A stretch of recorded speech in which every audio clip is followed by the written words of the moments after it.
at ang aming buhay, Panginoon. Nawa, Panginoon, Ikaw ang manahan sa puso namin at Ikaw siyang mapapurihan sa oras na ito. Lord, we thank you. Ito ang aming dalangin sa pangalan ni Jesus. Amen. A worshiping heart. Pag-aralan natin.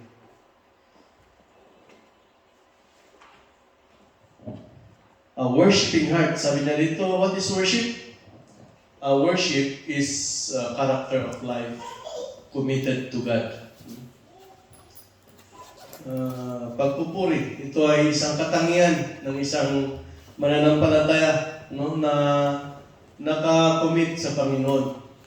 Ibig sabihin, pag ikaw ay committed sa Panginoon, ang pag-worship mo ay kahit saan ka mapadpad, kasi ito na yung parang katangian na. Isa ng katangian to. Saan ka man mapunta, andun pa rin ang katangian mo na mapagpuri sa Panginoon. No? It is a lifestyle of a true believer. Ito ay isang pamumuhay ng isang totoong mananampalataya. No? Kasi ang isang totoong mananampalataya, in any situation, ikaw pa rin ay nagpupuri, nag-worship sa Panginoon. Saan ka man mapunta, ay nag-worship ka pa rin sa Panginoon. No? At kahit saan kang denomination, mapadpad, andun pa rin yung mapagpuri mong katangian sa Panginoon. That is worshiping heart. Ibig sabihin, yung puso natin, andun na sa puso natin yung pagpupuri sa Panginoon. No? Hindi lang yung time ng Sundays, saka na lang magpuri.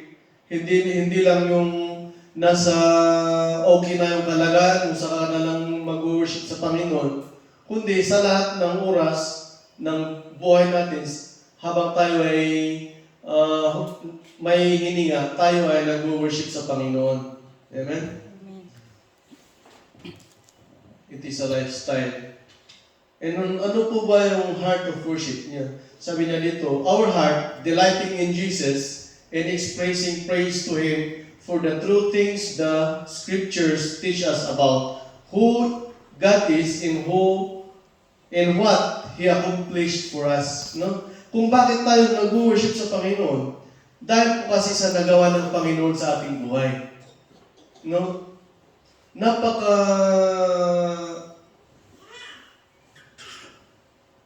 Napakatangi ng ginawa ng Diyos sa ating buhay. No? Kaya yun yung mga bagay na dapat nating i-worship ang Panginoon. Dahil kung hindi sa Panginoon, wala po tayong mapupuntahan. Ngayon, dahil naligtas tayo, dahil may nagawa ang Panginoon sa ating buhay, according to the Scripture, dito tayo nagbabase sa salita ng Panginoon na what God has done in our life. That is why we have to worship. And a worshiping heart is ito po'y hindi ka napipilitan. Bukal sa kalooban yung pag-worship natin sa Panginoon. That is worshiping heart. No? Kung bakit po tayo nag-worship dahil in the end, dito yung core ng ating pinagbabasihan ng ating ginagawang pag-worship Yung tinutukoy nating pag-worship dito is maraming bagay po kasi ang pag-worship sa Panginoon. Worshiping by yung pagbibigay, worshiping yung pakikinig sa salita ng Panginoon, pag-worship sa pamamagitan ng pag-awit sa Panginoon, no? Pero mag-focus tayo dito sa pag-worship sa Panginoon, yung pag-aawit, pagbibigay papuri sa Panginoon sa pamamagitan ng ating pag-aawit, no? Through our praise and worship. So, kung pupuntahan muna natin yung Revelation chapter 5, para makita natin yung mga gawain pagkatapos nitong buhay, no? Sabi niya sa Revelation chapter 5, verse 11. Ito po ay si John, nung pagkatapos kong sinabihan si John ng kanyang sasabihin sa 7 churches of the Revelation, sabi niya sa verse 4, unahin mo muna verse 4. Chapter 4, verse 1. Pagkatapos po ng kinakausap ng Panginoon si John doon sa prison of Patmos, ay sabi niya sa verse 4, pagkatapos po noon, after this, I looked and there before me was a door standing open in heaven. And the voice I had first heard, speaking to me like a trumpet, said, "Come up here, and I will show you what must take place after this." Nung pagkatapos po nung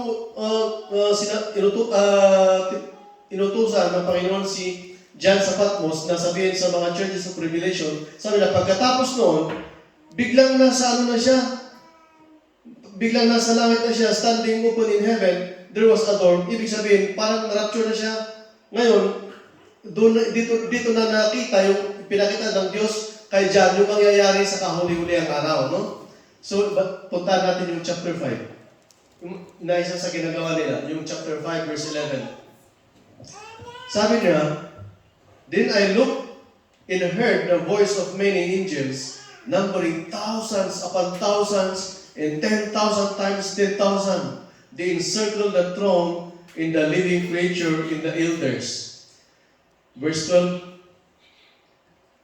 In a loud voice, they were saying, "Worthy is the Lamb who was slain to receive power and wealth and wisdom and strength and honor and glory and praise." No?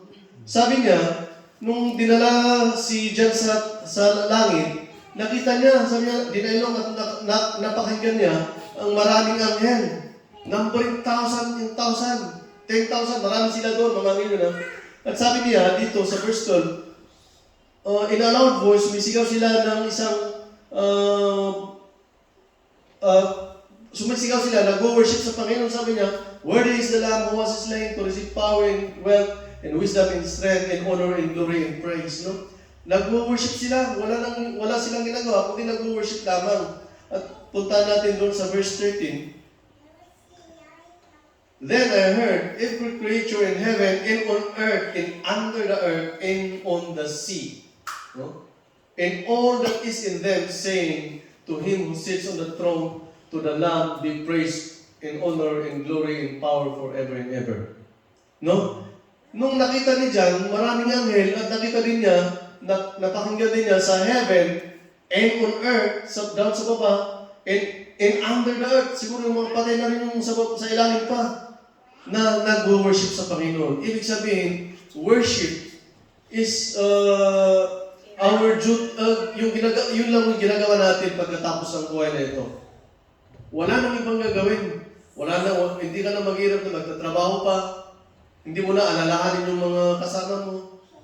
Di ba? Ang tanging ginagawa lang natin is mag-worship. That is why we should live a life of worship. No? A heart of worship. No? Yan. Sa John chapter 4, verse 23.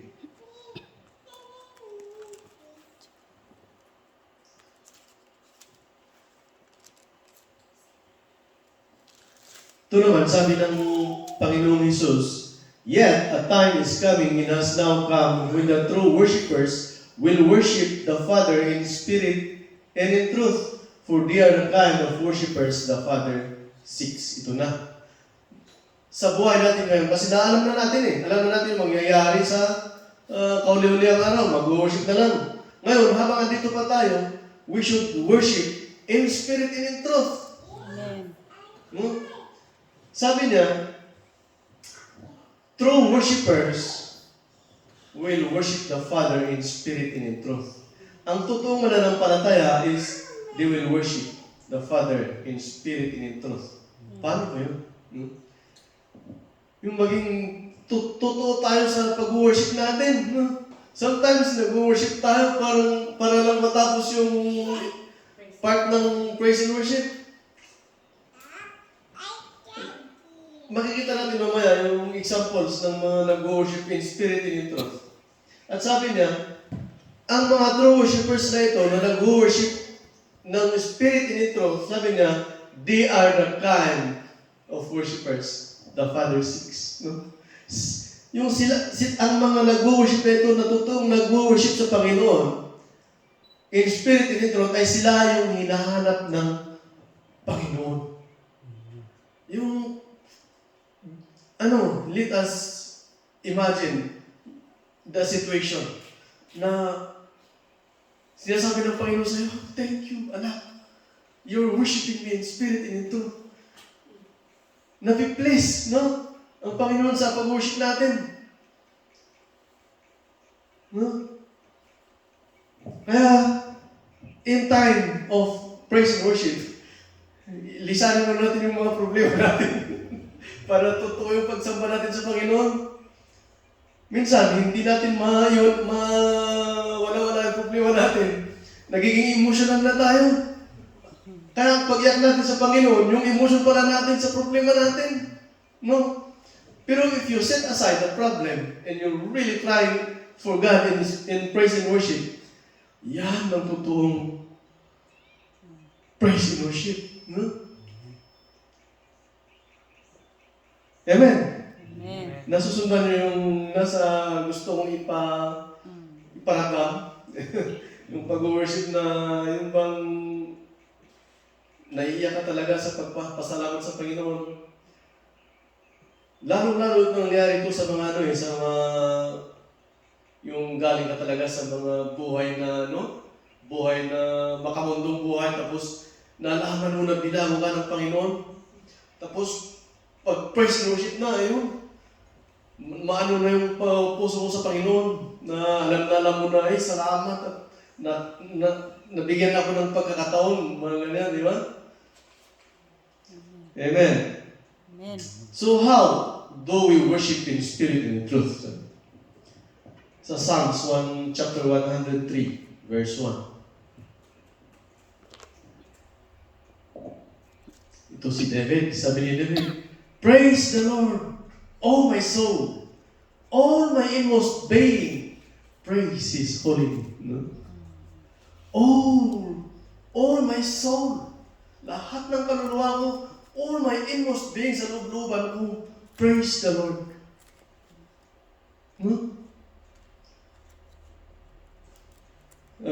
Hindi naman dito, pero sinong nakaranas dito sa mga katulad kung nanginom yung talagang lalabas na yung mga suka mo? Parang wala nang ilabas, no? Nasubukan ko ulit, talagang wala nang ilabas. Gusto mo pa, pero wala na talaga. Masakit na lalamunan mo.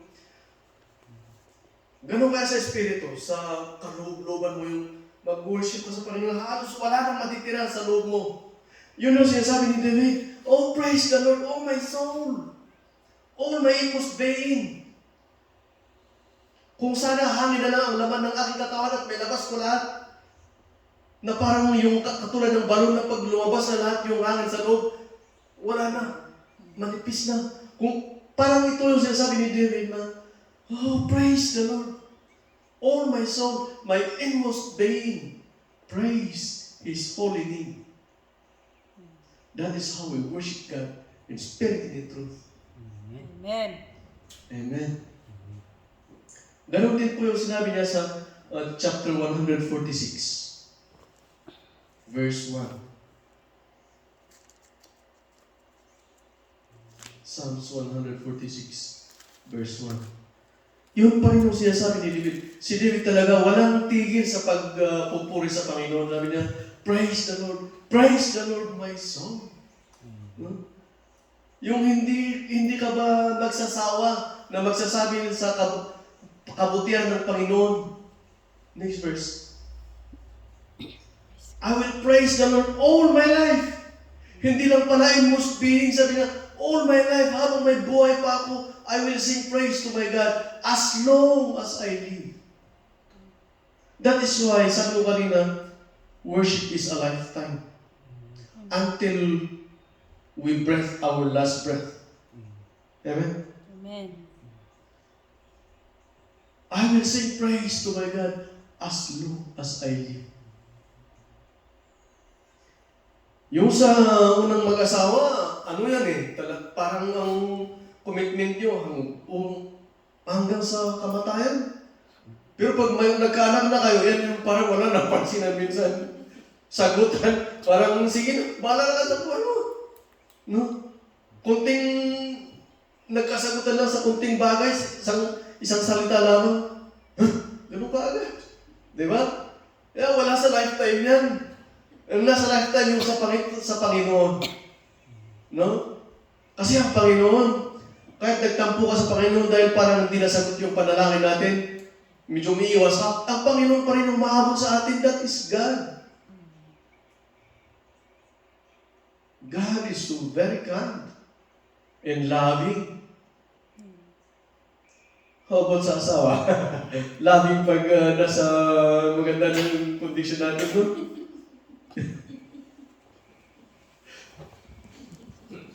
Long distance. Lalo na long distance, hindi nyo alam yung sitwasyon ng isa't isa. Aabot pa ng isang linggo bago magka-okay, no? But God, no one can fathom. God is so great. Even in our lives, many times we have failed. Many times we have failed God in our life. But chances are so many. Kung sabi ni Peter kay Jesus Christ, Jesus, how many times I will forgive my enemy? 7 times? Sabi ni Jesus Christ, 7 times 7. Ibig sabihin, walang katapusan. Ganyan ang Panginoon sa atin. Pero huwag nating gamitin yan na excuse para tayo magkasala sa forgiveness of God. Amen? Amen. We just mas maigi talaga na we will live a life of worship. Katulad ni David, sabi niya, all my inmost being. Tapos hindi lang pala inmost being yung gusto niyang mag-worship sa Panginoon. All my life. No? Example si Bishop natin sa katandaan niya. Mag-worship pa sa Panginoon. Nagda-dialysis. Biyahe pa. No? Kakayanin ka natin yun. Sa atin, nilalagyan lang tayo sa Korea. Dahilan na para ano.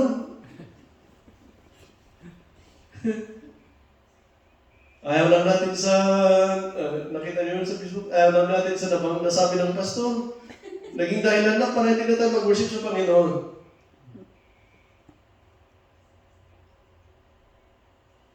Yun ba yung sabi ng Diyos na, those are the kind that the Father seeks. Hinahanap-hanap ng Panginoon. Diba? Sa totoo lang, real talk to. Kailangan talaga natin, kung sinasabi natin na hinahanap ng Diyos ang mapagpuring puso, bakit hindi natin gawin? Hindi naman tayo gagastos nun. Hindi naman tayo magbabayad ng malaking halaga. Just worship. A life of worship. Amen? Amen. All my life, all my inmost being, I will praise the Lord. That's David. Mayroon tayong isang example dito. Si Apostle Paul, na isinabuhay din talaga ang pag-worship sa Panginoon, ano? Sa Acts chapter 16, verse 16.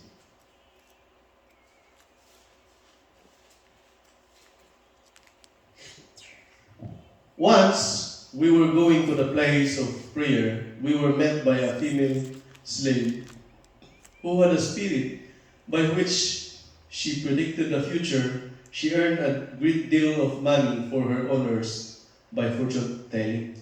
To si Luke, kinakwento niya na sila nila Paul ay pupunta daw sa isang place of prayer, pero may nakasalubong sila na female slave who had a spirit by which she predicted the future. She earned a great deal of money for her honors by fortune telling.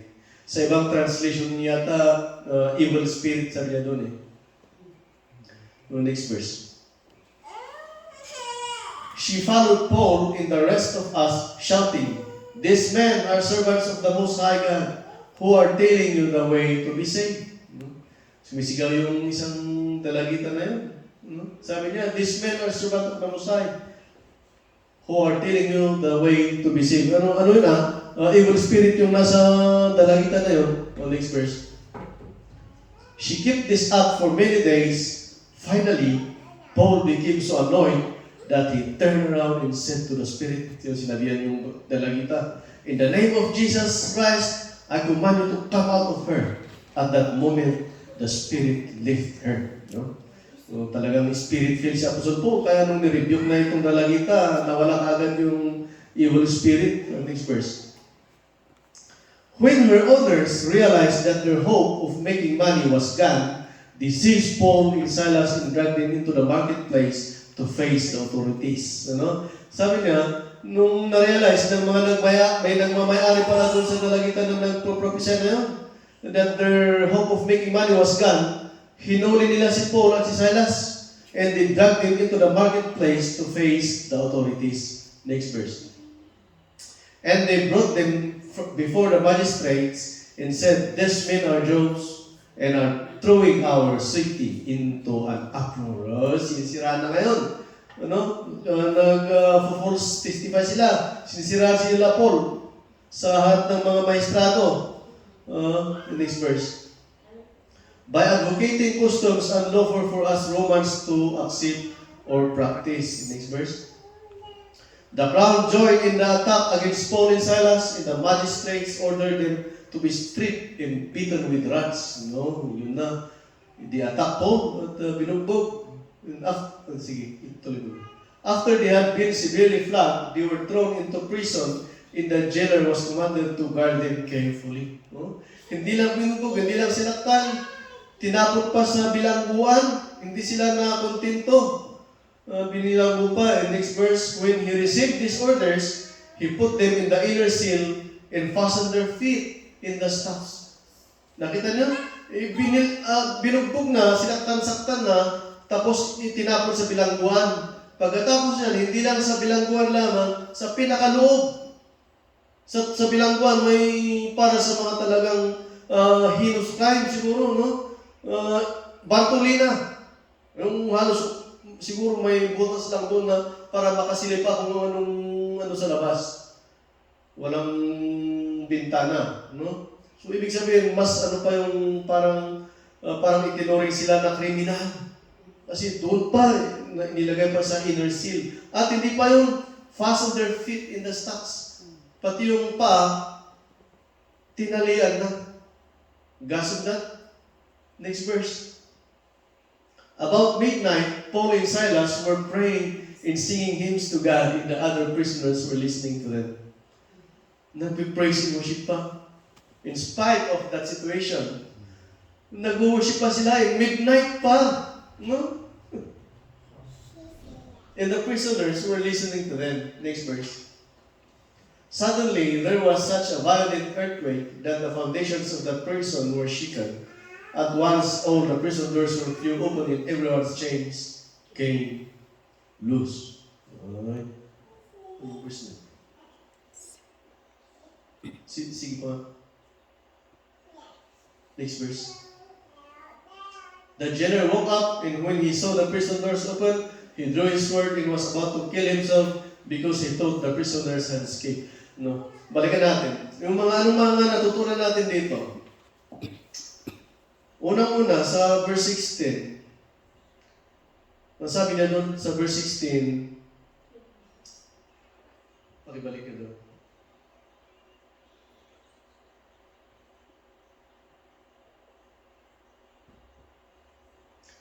Once, when we were going to the place of prayer, we were met by a female slave who had a spirit which she predicted the future. She earned a great deal of money for her owners by fortune telling. Pero makita natin sa unang talata, sabi niya, once when we were going to the place of prayer, a heart of worship or a worshiping heart would always find a place to worship. No? Ang isang mapagpuring puso, kahit saan mapagpad, ay hahanap yan ng place of worship for prayer and praise and worship. No? Kaya kung ikaw talaga nasa iyong puso talaga yung pag-worship sa Panginoon, kahit saan ka mapagpad, hanapin mo. Hahanap ka ng certain place na doon ka mag-worship sa Panginoon. And next verse. She followed Paul and the rest of us, shouting, "These men are servants of the Most High God who are telling you the way to be saved." Oh, you see, evil spirit, even the demon or even the evil spirit-filled people worship God by telling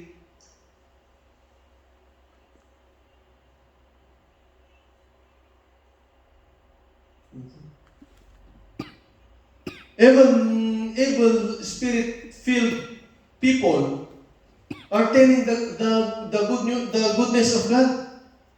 Kahit ang mga demon-possessed o yung mga hindi mananampalatayang tao ay nagsasabi din sila ng kabutihan ng Diyos. Sabi niya dito, that girl is shouting, "These men are servants of the Most High God who are telling you the way to be saved." Imagine ano yun evil spirit. Kaya kahit ang diablo, alam nila ng Diyos, they also worship God.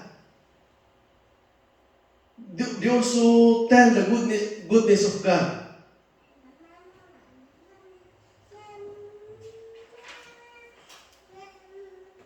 And then verse 18. She kept this up for many days. Finally, Paul became so annoyed that he turned around and said to the spirit, "In the name of Jesus Christ, I command you to come out of her." At that moment, the spirit left her. A spirit-filled believer o isang worshiping heart can discern true worshiper and false worshiper. No? Kung tayo talaga ay totoong worshiper of God, madidiscern natin ang totoong mananampalataya sa hindi totoong mananampalataya. Like for example, Paul, who is spirit-filled, alam niya na it was the devil who is manipulating this girl. Na-discern niya, kaya nirebuke niya.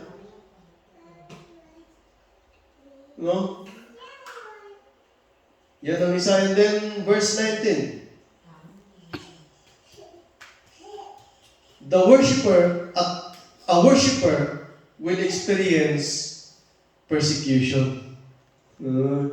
Pag isa talaga tayo totoong mananampalataya sa Panginoon, we will experience persecution. No? Biruin nyo, nag-worship pa lang sa Panginoon, tapos, people will drag you, will seize us, they will puhulihin ka. And what kind of persecution? One is verbally. Oh, next verse. Ano sinabi nila? No? Verbal. They are persecuted verbally.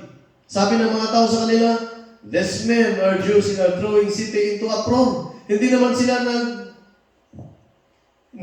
naggugulo doon sa market. And even us, being a true worshiper, sisiraan ka ng ibang mga tao.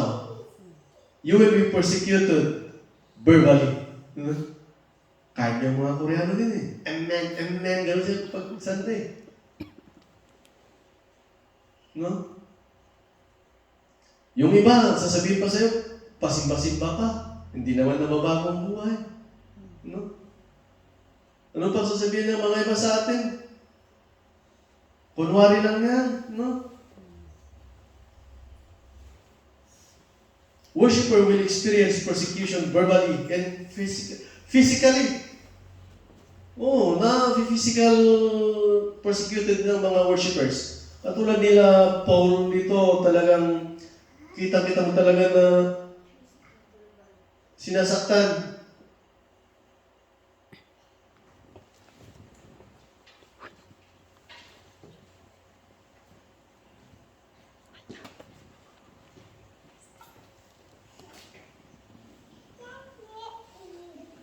Sabi niya sa verse 22, "The crowd joined in the attack against Paul and Silas, and the magistrates ordered them to be stripped and beaten with rods." Nagkakaisa. Ang mga tao, pati yung mga may katungkulan, nagkaisa na they will be stripped and beaten with rods.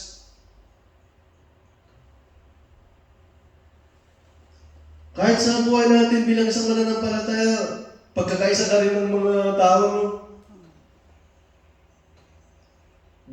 Buti pa ka sa atin. Hindi katulad dyan kila Paul.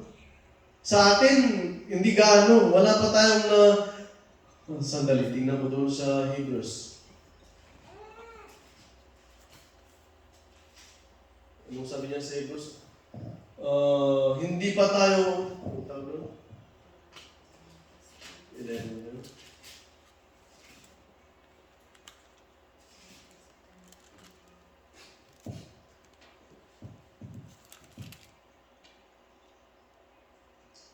Sabi niya sa Hebrews chapter 11 sa mga mananampalataya,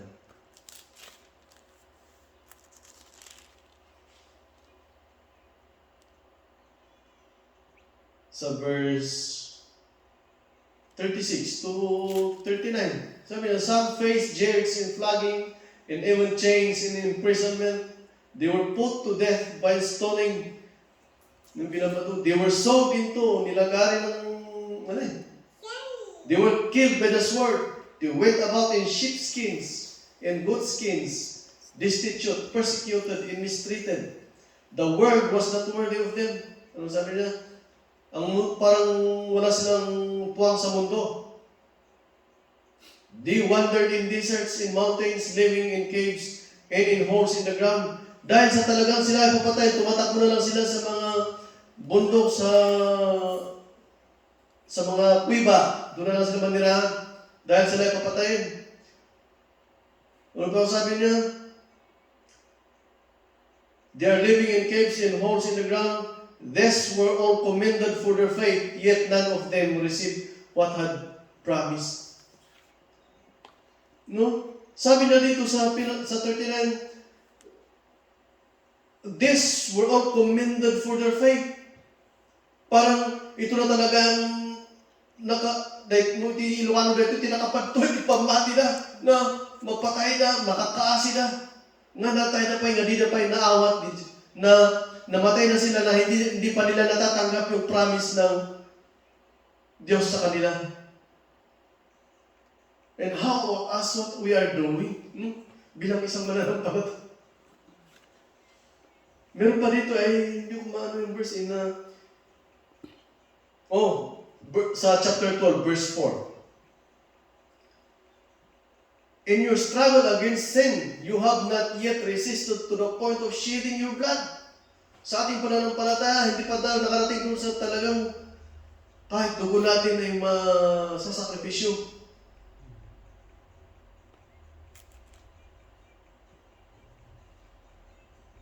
Yan po ang nangyayari sa kila Apostle Paul bilang isang mananampalataya sa Diyos. And hindi lang physically. Sige, balikan mo doon sa Acts chapter 16, verse 22. 23, 24.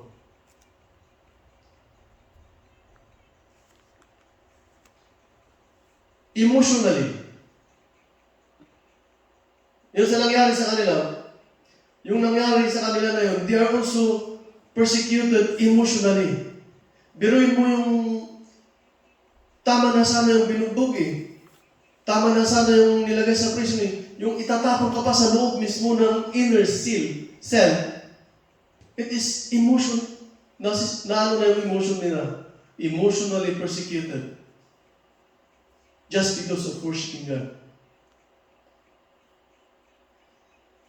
Alam mo, emotional, hindi lang, sabi niya, physically, verbally, emotionally, lahat na lang sa buhay natin.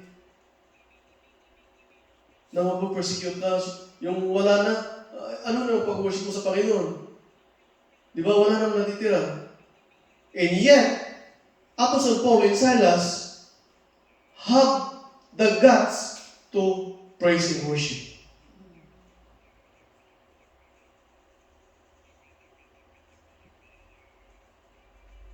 Verse 25.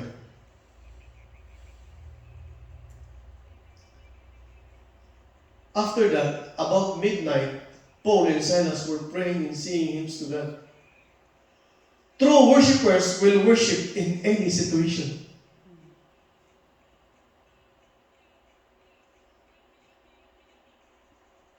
sa ganung kalagayan nila, andun pa rin yung pag-worship nila sa Panginoon at pakikiusap sa Panginoon, praying and worshiping God. True worshiper will worship in any situation. And a true worshiper, and there is no proper time for worship sa mga true worshipers of God. Kahit anong oras, midnight. Alam mo, midnight. Tulog na dapat yung mga tao noon, but they still praise and worship God. Na dapat sana matulog ka na, magpahinga ka na. No? May isang buhay na natin yun. Sa katulad mo, mabigat ang trabaho. Minsan talaga maano mo yung prayer mo. Mas maano ka ng tulog muna. Kasi talagang pagod na, no? Para sa sarili naman natin yung pagkapagod natin na yun kasi nagtrabaho tayo para kumita, no? Sila po sa Paul, sakit na ng katawan, sakit na sa ulo dahil emotionally abused. Tapos mag-worship pa sa midnight.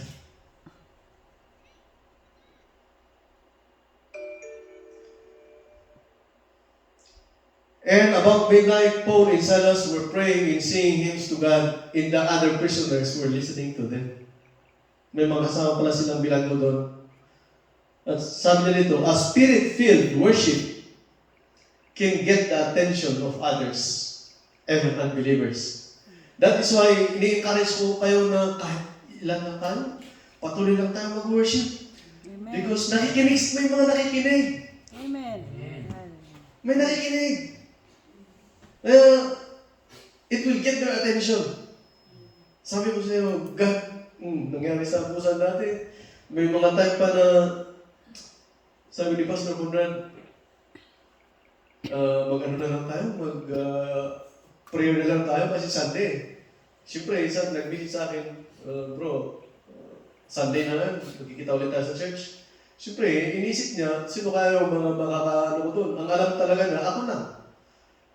Nasa isip na niya, mag-prayer na lang kami, tapos ganun. Pagkatapos maghiwalay uwi.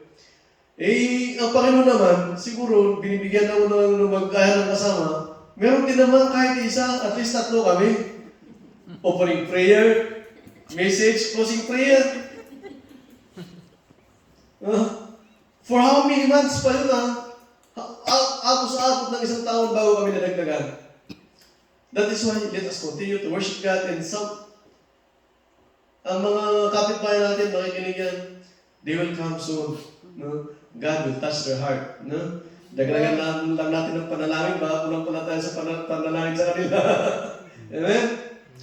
A spirit-filled worship can get the attention of unbelievers. Amen? Verse 26. Suddenly, there was such a violent earthquake that the foundations of the prison were shaken. At once, all the prison doors were flew open, and everything changed, came loose. No? True worship brings out miracles, deliverance, and unexplainable things. Mayad na. Ang totoong pag-worship sa Panginoon ay nagkakaroon ng miracle. No? Mga nangyayari. Deliverance at malalay kung unexplainable na parang imposible, pero nangyayari. And true worship brings salvation, conviction, and change to people's lives. Pag itutuloy natin, basahin yan, nakita natin pati yung jailer na convert na rin ng Christianity. That is why sa buhay natin bilang isang mananampalataya, isa buhay natin ang pagpupuri pananampalataya sa Diyos. Dahil yan po ay nagkakaroon ng salvation para sa mga kakilala natin, sa mga tao, nagkakaroon ng conviction, nagkakaroon ng miracle, deliverance, and unexplainable things. It will change people's life. No? Biruin mo sa buhay mo, hindi mo napapansin, hindi mo alam na may nakukonvert pala o kaya may nagiging Kristiyano dahil sa buhay mong mananampalataya. Yes. The world is watching us. Meron din yung nai-encourage sa atin. No? Hindi sa mapagmayabang, pero may narinig din ako na, ayun, talaga manager siya. Kung ko na makita mo na church na. And it is parang nakakapagbigay encouragement din sa atin na, ay, ganun pala, ipagpatuloy na lang natin pagsisilbi sa Panginoon. Amen? Amen. Yan po ang ating matutunan sa worshiping heart. That is why I encourage din sa ating lahat, let us continue to serve God, worship in spirit and in truth. Amen. And God will do things unexplainable. No? Amen. Malay mo, pupunin natin ito. Amen. In the name of Jesus. Amen. Hallelujah. Ganun ang Panginoon magtrabaho sa buhay. And even in families, there are many testimony na sa isang believer, sa isang family, siya ang naging daan para ang kanyang pamilya ay manampalataya sa Diyos. Kaya kung ikaw yung unang nanampalataya sa isang pamilya, ay Jesus, you have, mayroon kang gawain, mayroon kang trabaho. No? Pero nakakapagbigay kagalakan naman sa buhay mo kung ikaw yung unang hinipo ng Diyos at ikaw ang naging daan para manampalataya ang buong pamilya mo. Nako, napakagandang blessing, no? Amen. Imagine, and let us live a life of worship. Amen? Amen. Hallelujah. Yun na lang siguro ang aking may share at maraming salamat sa pagkinig and let us all pray. Father God in heaven, maraming salamat Panginoon sa kabutihan mo. Lord, we cannot do things. Panginoon, Ikaw lang siya makapagbigay sa amin ng pusong mapagpuri, Panginoon. A worshiping heart, O Lord. We desire to have this, O Lord. And we know, Father God, that you are a generous God who can give everything to your people. Lord, we desire these things at na po, Panginoon, maging mapagpuri kami, Panginoon, na ang aming pananampalataya punong-puno ng pagpupuri, O Lord. Lord, bless your people. We trust to everything, our church, our outreach, and everything, O God. We need you, Father. Give us that worshiping heart to encourage all your people, Panginoon. Sa lahat ng iyong mga tinawag, ay kami ang magiging daan para sila ay makalapit sa iyo, Panginoon. Lord, tulungan mo ang aking mga kapatid. Bigyan mo sila ng kapanatagan ng loob, tibay ng pananampalataya, Panginoon. At sa aming pagpapatuloy na pagsisilbi sa iyo, Panginoon, ay magiging matagumpay ang trabaho dito sa Guangzhou. Lord, maraming salamat. At dalangin namin sa mga kapatiran namin hindi nakakadalo ngayon dahil sa mga bagay-bagay. We pray for them, O Lord. May you touch their hearts and they will come to know you more, Father God. They will see your good deeds, O Father God, and they will glorify you. Lord, ito ang aming samod dalangin sa pangalan ni Jesus. Amen. Amen.